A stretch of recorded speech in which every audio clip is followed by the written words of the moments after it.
I say it all the time, shopping small is inherently better for the planet, but why is that the case? Let's find out today as we explore shopping small versus supporting mega corporations, and how these choices not only impact you and your neighbor, but also the environment. Hello everyone, it's Emma and welcome back to my channel where we talk about all sorts of things zero waste, focusing on free, easy, and fun ways to live low waste. And I just realized I forgot to say it in the other two videos I filmed today. Oops. If I talk a little bit too fast for you, you can change the speed of the video using the gear icon right down here. This is just how I talk. First is shipping and transportation. It's hard to find exact numbers comparing a mom and pop, small store in your neighborhood versus a store like Amazon or Walmart, because those small shops in your town don't really have to report those emissions, those wasteful or eco things that they do, as opposed to a big company. And many of them, these small ones, also don't even have the capacity to calculate these things. But that being said, we can just use some common sense to talk about this category. So typically speaking, small businesses have a smaller carbon footprint. Why? Well, they aren't on a global scale. They just simply are not shipping as much as larger companies. That plus oftentimes their audiences are right in their neighborhood, which reduces shipping or even allows for personal drop-off and pickup, further reduces emissions. You also have to look at the big picture. Say there's a small candle company in your town. That candle is made in your hometown, sure, but where did they get the jar? Where did they get the wax and the wick and the scents and the stickers and the lids and all that sort of stuff? So yes, they might have to order ingredients from out of state, which does increase emissions, but now that candle is made and sold right in your neighborhood. Now take a candle from Target. That candle also had to get a jar from somewhere, the wax from somewhere, the wick from somewhere else, and the scent from somewhere else, made somewhere, and then shipped to Target. So there's still more involved.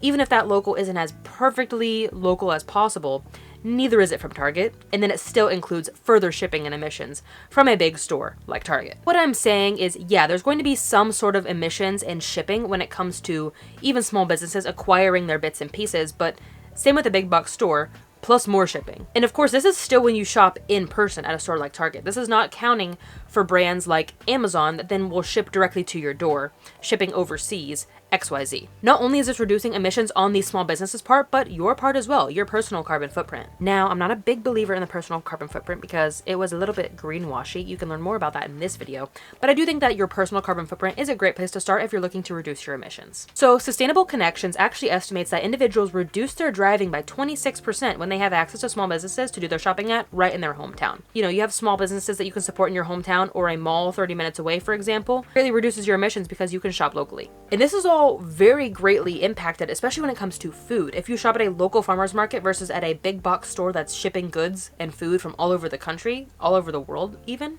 that apple that was grown in your neighborhood, sold in your neighborhood, so few emissions when you buy food locally versus shipping all across the world. Moving on to energy. I talk about this a lot when I do my grocery store, eco-friendly grocery store review, such as Aldi and Trader Joe's, that because those grocery stores are smaller as opposed to grocery stores like Kroger, they use less energy. Same with small businesses. A little boutique in your hometown is going to use far less energy than a big chain fashion store like H&M, for example, because their store is just simply smaller. They don't have to light as much, heat as much, cool as much, because they're smaller. This is precisely why I say that small businesses are inherently more sustainable, because they're just smaller. Nor are small businesses running giant warehouses and giant operation centers. It might even just be operated out of their home if it's a really, really small business. I have an article from the blog post linked down below that states that the government will even help small businesses when it comes to implementing sustainable energy practices. That was in Australia, the original source of that, but I do know that there are many, many other sort of small business benefits to eco-finding your small businesses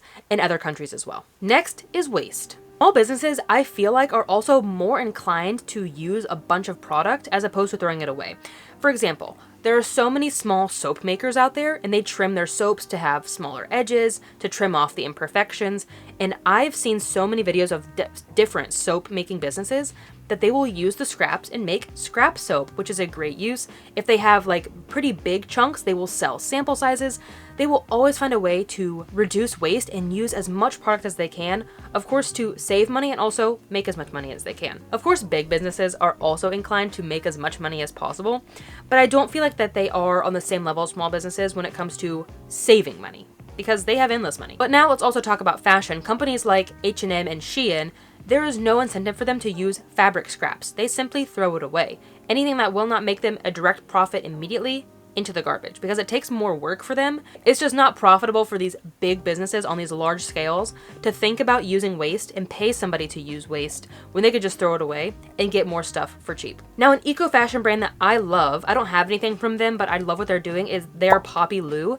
They go to thrift stores and thrift blankets and towels, tablecloths, and all sorts of fabric that probably will just end up in the landfill anyway, and they turn it into beautiful upcycled garments made from nothing new. You would never catch a big brand like H&M using materials like that and upcycling. In this category too, I think it's also easier to ask them to implement change or just suggest ideas for them to be more eco-friendly because they are a small team, perhaps even just a one-person team. It's a lot easier to contact them and say, hey, love what you're doing, but I really wish that you used paper packaging instead of plastic, for example. If you wrote to Amazon about that, you're probably going to get an automated response. You're probably not even going to get to talk to a real person, and you're just one person out of their millions of customers. Are they actually going to listen to you?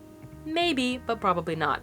But if you're just one of hundreds or thousands, a very small number of customers, they would probably be much more inclined to lean towards customer satisfaction and implement more things if you suggest them. But please be kind. So that was kind of hyping up small businesses. But now, why are megacorporations so bad? Well, considering just 100 companies are responsible for 71% of global emissions, they're bad. This all boils down to one thing. Say it together now. Money. Corporations are solely focused on profit. They don't care about you, they don't care about me, they don't care about the planet. And they cut corners. They cut corners for employee safety, employee money, and of course for the planet. Are corporations doing better? Yes. But is the bar extremely low? Yes. We have seen companies like Amazon in recent years, pledge to be climate neutral by 2050, reduce their amount of packaging. They're doing the bare minimum, okay? They're not doing anything eco, they're doing stuff that's less bad for the environment. There's a difference between less bad for the environment and good for the environment. Without being too redundant, here are a few things that corporations do that are just really, really bad for the planet. Not sourcing ingredients and materials locally, vastly increasing emissions, not consolidating products into fewer and smaller packages, which increases the number and size of material needed. They use larger manufacturing plants and warehouses that take a lot of energy to heat, cool, and light. Shipping worldwide and providing same-day shipping clearly is not good for the environment. Plus, air, ground, water, and physical pollution is very common amongst fast fashion giants, harming plants, animals, and people. And this is just a few. I have several videos that I will leave tagged above and below talking about why Amazon is so bad for the planet, the environmental impact of fast fashion, and a few more along those lines. You can check them out below after this. So that's just the eco side of supporting small versus big businesses. But there's other benefits to shopping small, such as more jobs in the area, more local jobs in the area, keeping your community unique and diverse. And the best thing I can equate this to is living in the Midwest. I grew up there and then I spent my summer there back in the Midwest. Oh my gosh, big chain stores everywhere. McDonald's, Burger King, Target, Walmart, Applebee's, like just chain after chain after chain. And then coming back out west, well, I lived in Washington last summer and now we're in California. This town is a little bit different than the rest of California, but I think the only chain store we have in town is Target and like CVS. All of the restaurants are locally owned bookstores, locally owned thrift stores. There's not even a Goodwill in town. The grocery store options we have, there are several co-ops, and even like the biggest grocery store we have is Winco, is not even a very big, well-known brand. They're still like a corporation, but they're still small. So there's so much more market choice in a community that focuses on small business, as opposed to big corporations, which actually many big corporations are owned by the same two companies, BlackRock and Vanguard. Like even if you think you have choice shopping at Target versus shopping at Walmart versus shopping at Kroger, they're still all owned by the same dudes, like the same three dudes at the top. So you don't really actually have a choice. Anyway, that's a topic for another day. It's actually not even really a topic for my channel.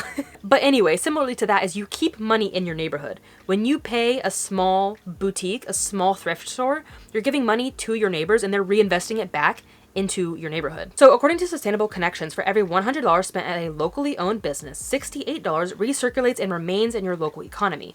Meanwhile, only $43 remains in your community when it's spent at a national chain. Plus, just like the feeling of supporting your neighbor, helping your neighbor buy groceries and afford rent and put their kids into dance lessons is so much better than giving your money to a CEO to buy a new yacht, to go to space, to franchise a new store. Just the ethical side of supporting somebody just going about life versus supporting somebody who's living frivolously and killing the planet. Local businesses also support the local community. They are much more likely to donate to local events, do charities locally, fundraise locally, much more inclined than a corporation in your neighborhood. You typically have better, higher quality, and more unique items to choose from. And of course, bringing it back to food, locally grown food is so much better for the planet and typically more nutritious for you as well. But doesn't it cost more to shop small? Is it actually worth it to my wallet? Usually, yes, it does cost more to shop small. Usually, not all the time. I'll bring it back to thrift stores. Goodwill, don't even get me started on Goodwill, Savers of Salvation Army. They are charging exorbitant rates right now. And for what? Their inventory is free and unlimited. I've seen prices online of Goodwill recently that are more expensive than my local thrift store. So I get to shop small, shop in an eco-friendly way because it's secondhand, and save money. If you want to learn more about why thrift store prices are so high right now, you can check out this video. Oh, hey, that's another video. I did a deep dive into Goodwill and big chain thrift stores 2 or 3 years ago. I will also leave that tag down below so you can learn more about why, even if you're shopping secondhand at a big chain, it's still not actually that eco-friendly. Why do small businesses cost more anyway? It's not to rip us off, it's because they don't cut corners. They are choosing the most eco-friendly packaging, local ingredients, and paying their staff fairly. None of this can be said for companies like H&M or Amazon. They cut corners for their employees and the environment, and we reap the benefits in the form of cheap junk. Plus, you also have to understand that you're paying for high-quality, handmade, locally sourced items, as opposed to some junk that was made in a factory thousands of miles away, made from un-eco-friendly materials. I know, it is a very big privilege to shop small. Not everybody can afford it. And as I said, like living in certain parts of the country, you might not even have access to that many small businesses because big corporations have infiltrated. That sounds very scary. I'm not saying that everybody needs to drop everything and shop small 100% of the time. I don't even shop small 100% of the time. The point is to do what you can, especially when things are similar prices, right? Like if you're going to shop at an independent bookstore versus Barnes & Noble, that book is probably going to be listed for the same price, so you might as well shop small. Oh my gosh, and especially coffee. I simply do not understand why people still support Starbucks and Dunkin' Donuts when there are local coffee shops for the same price that are better, tastier, and is run by your local neighbor. Perhaps the next time you need a piece of decor, shop a local artist or a local artisan in your area versus Home Goods. If you want to start a new hobby, go to your local craft store versus Hobby Lobby or Michael's. It really just starts with being conscious of our actions and starting that thought process. And eventually it'll catch on, it'll become a habit, and one day you'll probably be shopping small more frequently than you ever have because it just becomes second nature. So for now, just consider it. You know, the next time you need to go buy anything, think, should I go to Target and buy it? Or is there a local boutique that I can go check out? Even if you can't afford it, even if you can't actually shop there, go support them, go check them out. And there are many ways that you can actually support your local businesses for free. Honestly, just going in, browsing, putting it in your head, using it as an option to get people gifts, recommending them to your friends and family, liking their social media pages, engaging with their social media. Oh my gosh, I actually just realized I'm wearing a lot of small businesses right now. All right, we got Darn Tough. We got Subset, got Reworked by Sav, very, very small business. One woman team, upcycling clothing, love her. Necklace is from Lackadaisy, recycled sterling silver jewelry, very small team. This is from a Palestinian, I don't remember her name, but I'll tag her below. And then this is from my favorite jeweler. I met them in Okinawa. They changed their name too, and I forget.